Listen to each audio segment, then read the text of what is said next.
Hi guys, this is CA Balakrishna from Lecturepedia.in. In this class, we will be revising SA 610 using the work of internal auditor.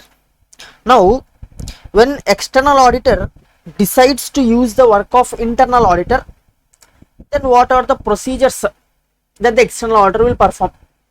We will see that. First of all, what is the scope of this standard? Scope of this essay: external auditor using the work of internal auditor to obtain sufficient appropriate audit evidence.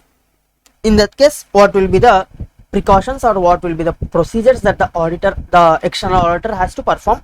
And this essay 610 will also deal with external auditors use of internal auditor to provide direct assistance. See, to provide direct assistance under direction, supervision and review of external auditor. What is this direct assistance? We'll also discuss that. Okay. Now, first of all, why external auditor will use the work of internal auditor? If you see the work performed by external auditor and work performed by internal auditor, there will be some common areas. Okay. Most of the areas that are covered by the internal auditor will also have to be covered by the external auditor. Now here there will be duplication of work. In order to avoid this duplication of work, what the external auditor will do is he will use the work that has already been performed by the internal auditor. Thereby external auditor can focus his concentration on untouched areas. Okay, hope this is clear. This is the reason why external auditor will use the work of internal auditor.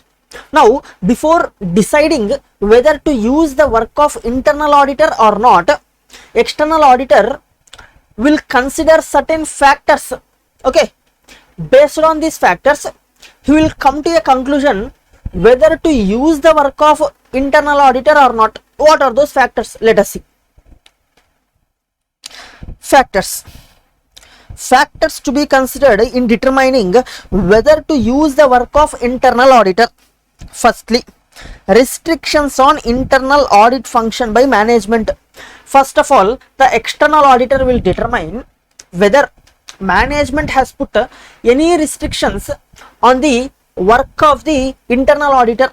If management has put restrictions on internal auditor, then the internal auditor would not have verified those areas. In that case, I being external auditor, I will verify those areas. Okay, management can put restriction on internal auditor, but management cannot put restriction on me because I am external auditor. Okay, thereby external auditor will first of all determine whether management has put any restrictions on the internal audit function of the entity. And status of internal audit function in the entity. Okay, whether these internal auditors are employees of the entity or they are some external consultancy firm which have been appointed by the entity on a consultancy basis. That will be considered by the external auditor. And to whom internal auditor reports, whether the internal auditor reports directly to the top management or there is any middle officer to whom the internal auditor will report. If the internal auditor directly reports to the management, then the external auditor will be able to rely more on the work of the internal auditor because management is serious about internal audit function. That is the reason why internal auditors were given permission to directly report to the management. Thereby by this the external auditor will be able to confirm that management is more serious about internal audit function and he will rely on the internal audit function. Hope this is clear. Next, whether member of professional body. External auditor will also consider whether this internal auditor is a member of any professional body. Okay, whether he is member of our institute ICAI or he is member of our cost accountants institute or any other institute. Okay, this will also be considered by the external auditor.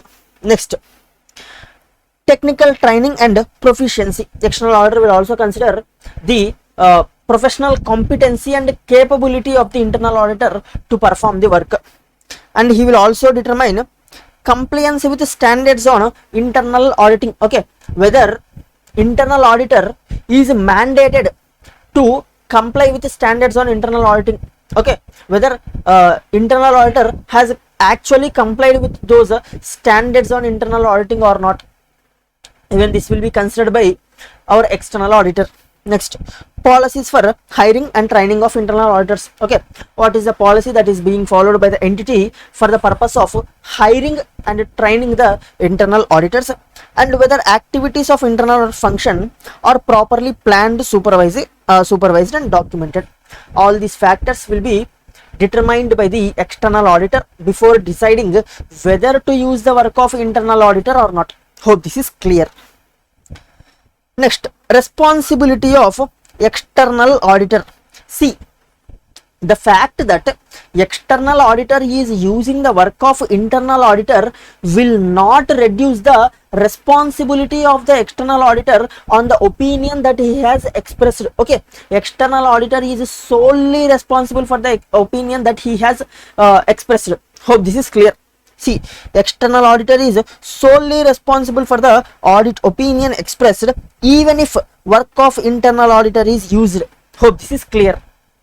Next, coming to direct assistance. What is this direct assistance?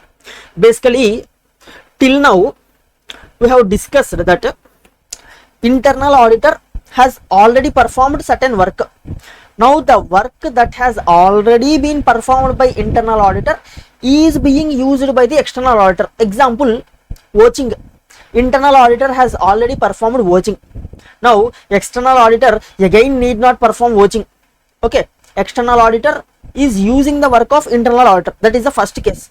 Now second case, direct assistance. Here external auditor will use internal auditor to perform certain procedures on behalf of external auditor. Okay, here the work that has been performed by the internal auditor is not being used. External auditor is asking the internal auditor to perform certain procedures on behalf of external auditor. Hope this is clear. This is the difference between direct assistance and use of the work performed by internal auditor. Hope this is clear. Now, why will external auditor will use internal auditor as a direct assistance? One reason could be the time period that is available for performing the audit might be smaller. Okay, in that case the resources that are available with the external auditor might not be sufficient to complete the audit within that time. In that case, you can use the internal auditors as a direct assistance. That could be one reason. Okay, now what is meant by direct assistance? Use of internal auditors to perform audit procedures under the direct supervision and review of external auditor. Okay, now prior to using internal auditor as direct assistance, there are two procedures that has to be performed by the external auditor. What are they? First of all, external auditor has to obtain a written agreement from the authorized representative of the management. Okay, stating that management will not interfere in the work that is being performed by the internal auditor on behalf of external auditor.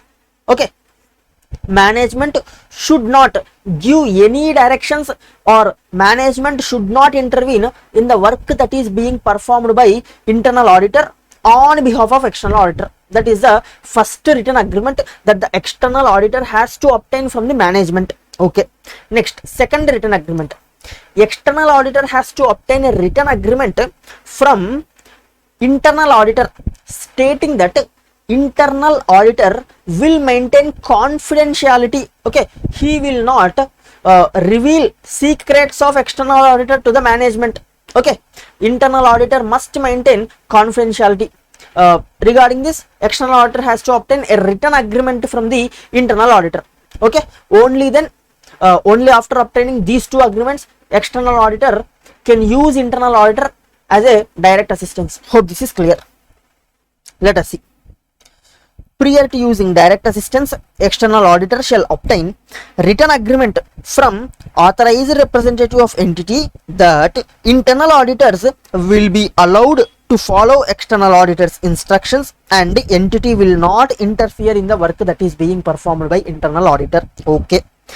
Next, written agreement from internal auditors that they will keep confidential of specific matters as instructed. Hope this is clear. Next, there are certain areas in respect of which external auditor cannot obtain direct assistance. What are those areas? Let us see. Areas in which external auditor cannot use direct assistance. First one, areas which involve making significant judgment. Okay, the areas in which significant judgment has to be made. Okay, those areas must be, in those areas audit procedures must be performed only by the external auditor, but external auditor cannot use internal auditor to perform audit procedures in those areas where significant judgment has to be made. Okay, examples of such areas: assessing risk of material misstatement, evaluating sufficiency of test performed, evaluating appropriateness of going concern assumption, evaluating adequacy of disclosure in financial statements, evaluating significant accounting estimates. Okay, these are some of the areas which will involve exercise of significant judgment by the auditor. Thereby, in these areas, external auditor cannot use direct assistance of internal auditor. Hope this is clear. What happened to this pen? Yeah, that is the first area in which direct assistance cannot be used. Next, related to higher risk of material misstatement. If there is any area which has been identified as high risk of material misstatement by the external auditor, then in respect of that area, he cannot use direct assistance. Hope this is clear. Next, relate to work with which internal auditor has been involved. Let's say, for example, for the entity in designing and implementing internal controls, internal auditor has helped the entity. Okay, now this work has been performed by internal auditor. Now, in order to verify the internal controls, this external auditor cannot use direct assistance of internal auditor, because with that work internal auditor is directly connected. Hope this is clear. Next, relating to decision external auditor makes in accordance with this standard on auditing regarding internal auditor function and use of its work of direct assistance. What is this point? See, basically as per SA 620, external auditor will decide whether to use the work of internal auditor, okay, or whether to take direct assistance from the internal auditor or not. Okay, this decision will be made by the external auditor. Okay, based on certain considerations, external auditor will make this decision. Now, this decision of whether to use the work of internal auditor or not has to be made by the external auditor only. Okay, he cannot ask the internal auditor himself to take a decision whether to use the work of internal auditor or not. Hope this is clear. Okay, this is a SA 610. In the next video we will be revising SA 620. And if you want to purchase classes, you can visit our website lecturepedia.in and you can purchase the classes. Okay, bye bye, take care.